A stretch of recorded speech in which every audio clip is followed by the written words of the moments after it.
What if I told you that the way you react to criticism, the people you're drawn to, the way you sabotage your goals, and even the way you talk to yourself when no one is watching, all of it might be rooted in something you didn't choose, something that happened decades ago? You may think you've outgrown your childhood, but what if your childhood never quite let go of you?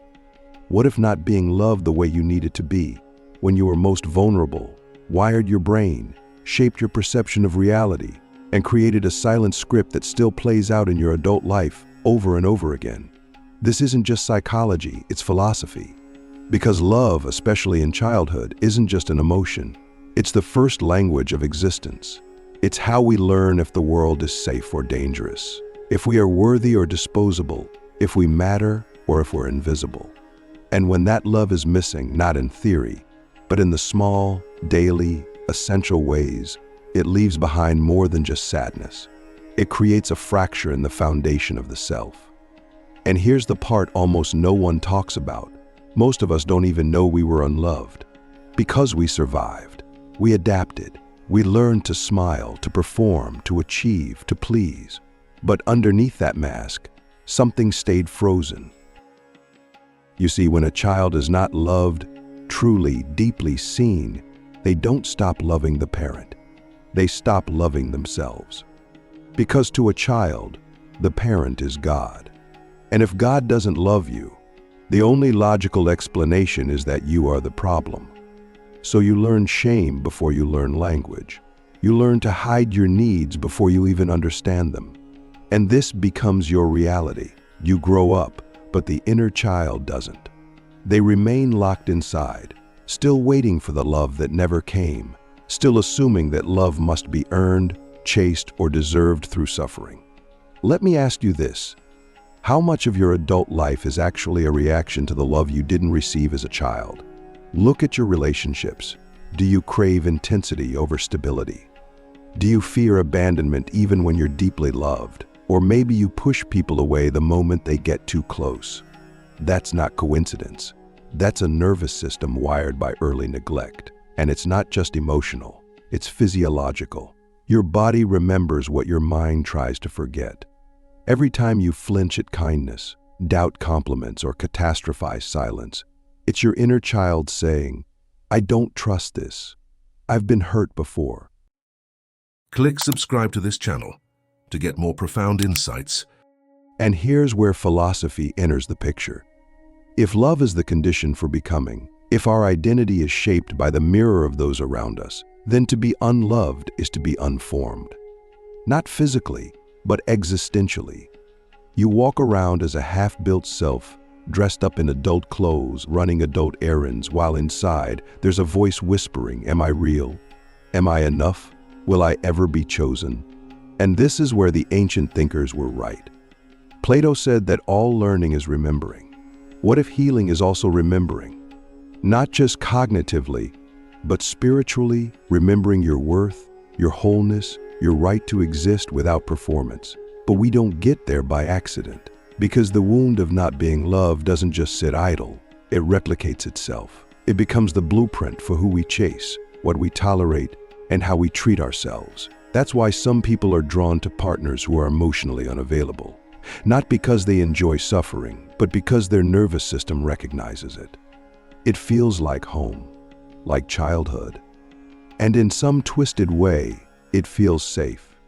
Because when pain is familiar, healing feels foreign. You might even reject it, sabotage it, because love, real, healthy love, requires a version of you that you've never been allowed to become. So what do? How do we interrupt this pattern? How do we stop being haunted by a childhood we didn't choose? The first step is brutal honesty. You have to be willing to admit, I was not loved the way I needed to be. That's not blame, that's truth. And truth is the beginning of liberation. Because once you stop pretending that your past was fine, you can begin the real work, giving yourself what you were once denied. And no, it's not as simple as self-care or affirmations. This is soul work, shadow work, the kind of work that demands you sit with the original pain, not to drown in it, but to finally witness it. Let me ask you something that might change your life. What did you have to do as a child in order to feel enough? Did you have to be the achiever, the caretaker, the peacemaker, or did you just disappear entirely? That role, that mask was your survival strategy. But now, as an adult, it may be your prison. Because if you're still trying to earn love the way a child earns approval, you're not living, you're performing. And performance is exhausting.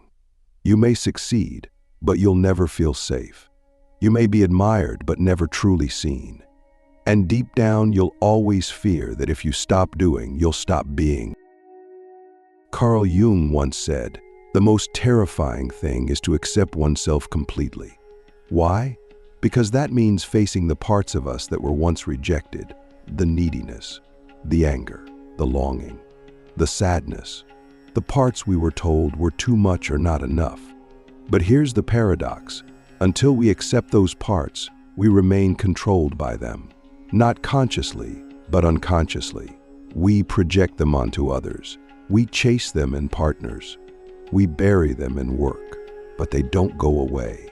They become the ghost in the machine, the puppet master behind our choices. And that's why not being loved as a child still controls you today. Because the wound didn't just hurt you, it programmed you. It set the parameters for what you believe is possible in love, in life, in identity. It wrote the script before you could hold a pen. And unless you revise that script, it will keep writing your future in the ink of your past. The mirror was broken. How unseen children become adults who cannot see themselves. When you're a child, you don't see yourself directly. You see yourself through others. Your identity is formed in the reflections offered back to you by the people closest to you. Your parents, your caregivers, your family. If they see you as valuable, you begin to believe you're valuable. If they delight in your presence, you learn that your existence is meaningful. But if they're distracted, critical, emotionally distant, or worse, if they ignore you completely, you don't stop needing the mirror. You just start looking for it elsewhere. And what's terrifying is this. If the mirror was broken, you may spend your entire life trying to fix your reflection by fixing yourself. Think about that. If the people who raised you didn't have the emotional capacity to see you, to validate you, to respond with warmth, then you didn't learn who you really were. You learned who you had to pretend to be to survive. And that false self, what Jung called the persona, becomes your interface with the world. You become the funny one, the smart one, the helpful one, the quiet one. But underneath that mask, there's confusion, a deep, aching question: who am I really when no one's watching? And if you weren't seen as a child, you probably struggle to answer that. This is why so many adults feel like imposters in their own lives. Success doesn't feel real. Compliments bounce off. Love feels undeserved. Why? Because the inner child still believes, if they really knew me, they wouldn't stay. So you hide, you perform, you adapt. You become who the world wants you to be. But every adaptation comes with a cost. The more you shape-shift, the more you lose contact with your core self. And this is what it means, philosophically, to be unreal. Not in a dramatic existential sense, but in a quiet, day-to-day way. You go through life as a ghost in your own story, wondering why nothing ever feels quite right. Let me ask you something. When was the last time you felt fully seen, not just appreciated for what you do, but accepted for who you are? Most people can't answer that. And here's the tragedy. If you were never seen properly as a child, you may never have learned how to see yourself properly as an adult. You look in the mirror and you scrutinize. You look at your achievements and you minimize. You look at your emotions and you invalidate. That's not self-awareness. That's internalized neglect. You inherited a broken mirror and now you hold it up to your own soul every day, wondering why you always feel fractured.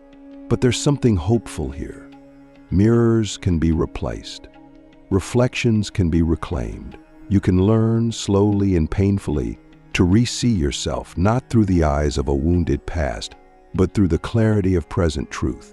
This is the work of reparenting, of inner integration, of giving yourself what was once withheld: attention, validation, compassion. And here's the most powerful insight. The more you learn to reflect accurately on your own worth, the less power the broken childhood mirror has over you. You stop living in reaction to what you didn't get, and you begin living in alignment with who you truly are. Liberation from the original wound. You are not who the pain made you to truly heal. We have to understand something that both philosophy and psychology agree on. Freedom is not just the absence of chains, it is the presence of self. And if your childhood taught you that yourself was unworthy, invisible, or only acceptable under certain conditions, then your chains were forged from silence and shame. The greatest tragedy of not being loved as a child isn't just the pain, it's the identity that pain creates. You don't just grow up thinking you were unloved. You grow up believing you were unlovable.